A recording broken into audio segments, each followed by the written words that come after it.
Historia de la filosofía. Volumen 1. Filosofía antigua. Filosofía patrística. Filosofía escolástica. 24. Parte primera. Filosofía antigua. Capítulo 9. Platón. 52. El filósofo. Esta es una obra del maestro Nicolás Abagnano. La parte central de la República está dedicada a la delineación de la misión propia del filósofo. Filósofo es aquel que ama el conocimiento en su totalidad, y no solo en alguna de sus partes singulares. Pero, ¿qué es el conocimiento? Platón establece aquí por primera vez explícitamente el criterio fundamental de la validez del conocer. Lo que absolutamente es absolutamente cognoscible.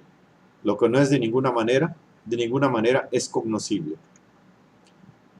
Por esto, al ser corresponde la ciencia, que es el conocimiento absolutamente verdadero, al no ser, la ignorancia, y al devenir, que se encuentra entre el ser y el no ser, corresponde la opinión, que se encuentra entre el conocimiento y la ignorancia. Opinión y ciencia constituyen todo el campo del conocimiento humano. La opinión posee como campo propio el conocimiento sensible, la ciencia el conocimiento racional. Tanto el conocimiento sensible como el conocimiento racional se dividen cada uno en dos partes, que se corresponden simétricamente y se dan así los siguientes grados de conocer. Primero, la suposición o conjetura, que tiene por objeto sombras e imágenes. Segundo, la opinión creída, pero no certificada, que tiene por objeto las cosas naturales, los seres vivos, los objetos del arte, etc. Tercero, la inteligencia científica, que procede por vía de hipótesis partiendo del mundo sensible. Este tiene por objeto los entes matemáticos. Cuarto, la razón filosófica, que procede dialécticamente y tiene por objeto el mundo del ser. Del mismo modo que las sombras, las imágenes reflejadas, etc., son copias de las cosas naturales, así las cosas naturales son copias de los entes matemáticos y estos, a su vez, copias de las sustancias eternas que constituyen el mundo del ser. Y en efecto, el mundo del ser es el mundo de la unidad y del orden absoluto. Los entes matemáticos, números, figuras geométricas, reproducen el orden y la proporción del mundo del ser. A su vez, las cosas naturales reproducen las relaciones matemáticas, por lo cual, cuando queremos juzgar de la realidad de las cosas, recurrimos a la medida. Así, todo el conocimiento tiene en su cima el conocimiento del ser. Cada uno de sus grados recibe su valor. Cada uno de sus grados recibe su valor del grado superior y todos del primero. El hombre debe ir de la opinión a la ciencia, educándose gradualmente. Este proceso lo describe Platón mediante el mito de la caverna. En el mundo sensible, los hombres son como esclavos encadenados en una caverna y obligados a mirar en el fondo de ésta las sombras de los seres y de los objetos proyectadas por un fuego que arde al exterior. Los hombres toman estas sombras por realidad porque desconocen la realidad verdadera. El esclavo que se liberase y consiguiese salir fuera, por de pronto no podría soportar la luz del sol. Habría de acostumbrarse a mirar las sombras, después las imágenes de los hombres y de las cosas reflejadas en el agua.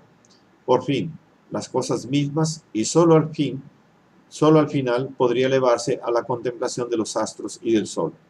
Solo entonces advertiría que precisamente el sol nos da las estaciones y los años y gobierna todo cuanto existe en el mundo visible y que de él dependen todas las cosas que de él y sus compañeros veían en la caverna.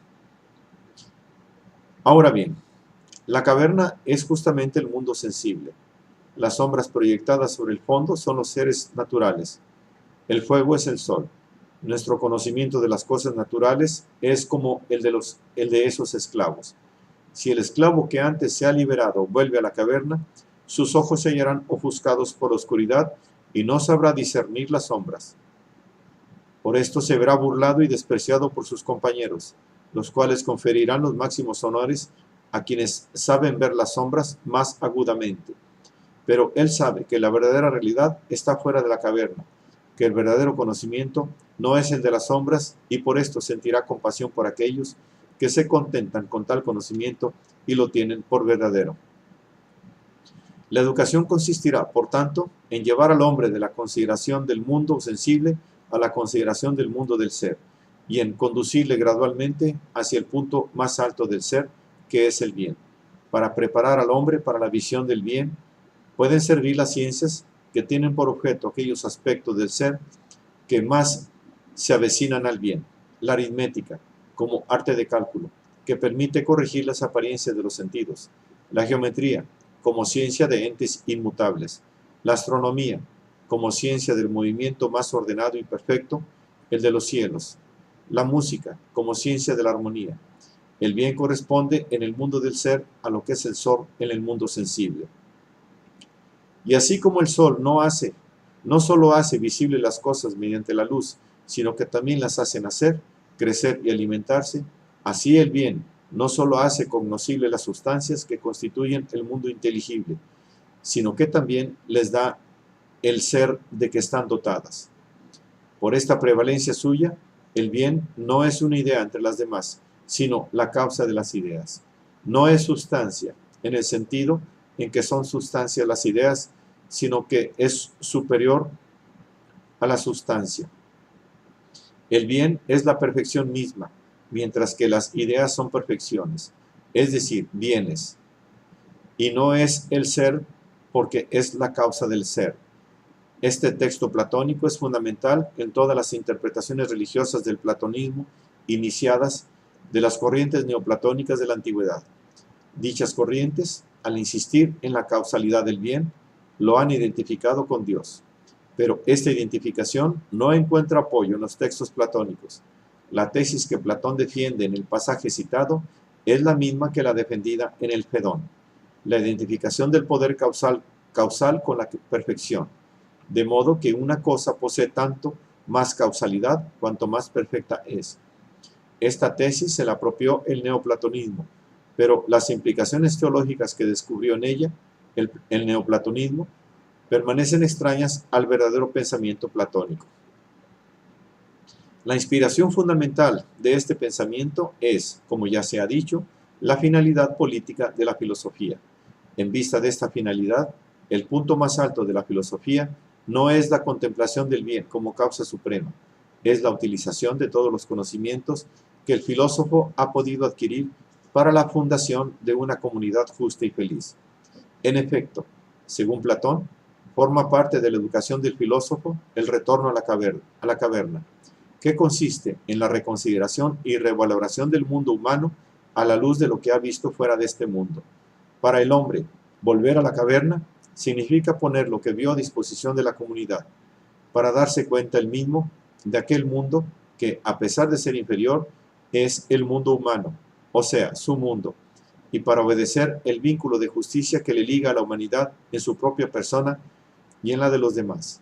Deberá, pues, reacostumbrarse a la oscuridad de la caverna, y entonces verá mejor que los compañeros que quedaron en ella y reconocerá la naturaleza y los caracteres de cada imagen por haber visto el verdadero ejemplar de cada una, la belleza, la justicia y el bien. Así, el Estado podrá ser constituido y gobernado por gente despierta y no, como ocurre ahora, por gente que sueña y que combate entre sí por sombras y se disputa el poder como si fuese un gran bien. Solo mediante la vuelta a la caverna, solo cimentándose en el mundo humano, el hombre será verdaderamente justo, esto es, verdaderamente filósofo. 53. Condena del arte imitativo.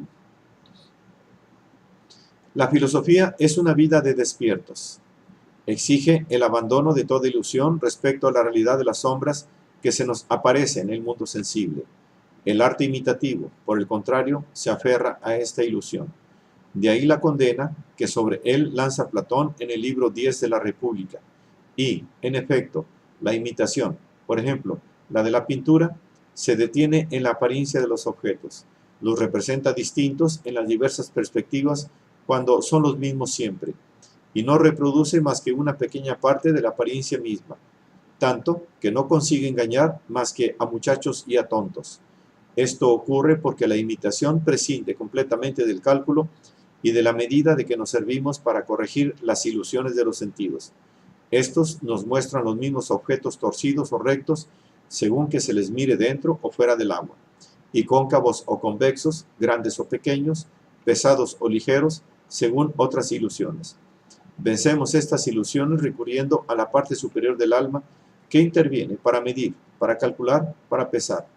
Pero la imitación que renuncia a estas operaciones se dirige exclusivamente a la parte inferior del alma, que es la más alejada de la sabiduría. Lo mismo ocurre con la poesía. Esta imita la parte pasional del alma, que se abandona a los impulsos e ignora el orden y la medida en que consiste la virtud, y así da las espaldas a la razón. La culpa de la poesía trágica es todavía más grave. Nos lleva a conmovernos por las desdichas ficticias que se ven en la escena, a reír inmoderadamente de actitudes bufas que todos debemos condenar en la realidad, y así suministra alientos y vigor a la parte peor del hombre. Añádase a esto la observación, hecha ya en el guión, de que el poeta no sabe verdaderamente nada. De lo contrario, debería preferir efectuar las empresas que canta o practicar las artes que describe, y se tendrá el cuadro completo de la condena que Platón pronuncia contra el arte imitativo. Ningún valor puede tener, por tanto, la creación en que ese arte consiste. Si la divinidad crea la forma natural de las cosas, si el artesano reproduce esta forma en los muebles y en los objetos que crea, el artista no hace más que reproducir los muebles o los objetos creados por el artesano y se encuentra en consecuencia más alejado todavía de la realidad de las cosas naturales. Estas no poseen realidad más que en cuanto participan de las determinaciones matemáticas, medida, número, peso, que eliminan su desorden y sus contrastes, y precisamente de estas determinaciones matemáticas prescinde la imitación, limitándose a aprender las apariencias superficiales y contradictorias. No puede, pues, aspirar a ningún grado de validez objetiva y tiende a encerrar al hombre en aquella ilusión de realidad de la que la filosofía debe despertar. 54. El mito del destino. Un estado como el diseñado por Platón no tiene necesidad de ser históricamente real. Platón explícitamente afirma que no importa su realidad, sino solo que el hombre proceda y viva en conformidad con él. Sócrates fue el ciudadano ideal de esta comunidad ideal. Para ella y en ella vivió y murió. Ciertamente, por esto Platón le llama el hombre más justo y mejor. Y siguiendo el ejemplo de Sócrates, quien quiera que se proponga ser justo, debe volver la mirada hacia semejante comunidad. La justicia, como fidelidad del hombre a su propia misión, da lugar al problema del destino. Se trata del problema debatido en el mito final de la República y ya aludido en el Fedro. Platón proyecta míticamente la elección, que cada cual hace del propio destino en el mundo del más allá. Mas, el significado del mito, como el de todos los mitos platónicos, es fundamental. Muerto en el campo de batalla y resucitado 12 días después, ha podido contar a los hombres la suerte que les espera después de la muerte. La parte central de la narración de se refiere a la elección de vida a la que se invita a las almas en el momento de su reencarnación. Parca Láquesis, que pregona la elección, afirma su libertad. No es el demonio quien escogerá vuestra suerte, sino que sois vosotros los que escogeréis vuestro demonio. El primero que la suerte designe será el primero que escoja el tenor de vida al cual se verá necesariamente ligado. La virtud está a disposición de todos. Cada cual participará más o menos de ella, según que la estime o la desprecie. Cada uno es responsable del propio destino. La divinidad no es responsable. Las almas escogen, pues, según el orden designado por la suerte, entre los modelos de vida que en gran número tienen ante sí. En parte, su elección depende del acaso, ya que los primeros tienen mayores posibilidades de elección. Pero incluso quien escoge el último, si escoge atinadamente, puede obtener una vida feliz. Todo el significado del mito se halla en los motivos que sugieren al alma la elección decisiva. Aún aquellos venidos del cielo escogen a veces mal, porque no han sido puestos a prueba por los sufrimientos, y así se dejan deslumbrar por modelos de vida aparentemente brillantes gracias a la riqueza o al poder, que amagan la desdicha y el mal. pero las más de las veces el alma escoge a base de su experiencia de la vida precedente. Y así el alma de Ulises, recordando sus antiguos trabajos y limpia ya de ambición, escoge la vida más modesta, que todos habían abandonado. Así pues, el mito, que parecía negar la libertad del hombre en la vida terrena y hacer depender el desarrollo entero de esta vida de la decisión tomada en un momento antecedente, reafirma, por lo contrario, la libertad, pues hace depender la decisión de la conducta que el alma ha llevado en el mundo, de lo que el hombre ha querido ser y ha sido en esta vida. Y entonces Sócrates puede poner en guardia al hombre y aconsejarle que se prepare para la elección. Es este el momento más peligroso del hombre, y por esto cada cual, dejando de lado todas las demás ocupaciones, debe procurar atender solo esto, descubrir y reconocer al hombre, que lo pondrá en condiciones de discernir mejor el género de vida y de saberlo escoger. A tal fin, es necesario calcular qué efectos producen sobre la virtud las condiciones de vida, qué resultados buenos o malos produce la belleza cuando se une con la pobreza o la riqueza, o con las capacidades diversas del alma, o con todas las demás condiciones de la vida. Y solo considerando todo esto en relación con la naturaleza del alma, se puede escoger la vida mejor, que es la más justa. Y, en vida o en muerte, esta elección es la mejor para el hombre. Este mito del destino, que afirma la libertad del hombre al decidir sobre la propia vida, cierra dignamente la República, diálogo sobre la justicia, virtud por cuyo medio cada hombre debe asumir y llevar a término la misión que le es propia.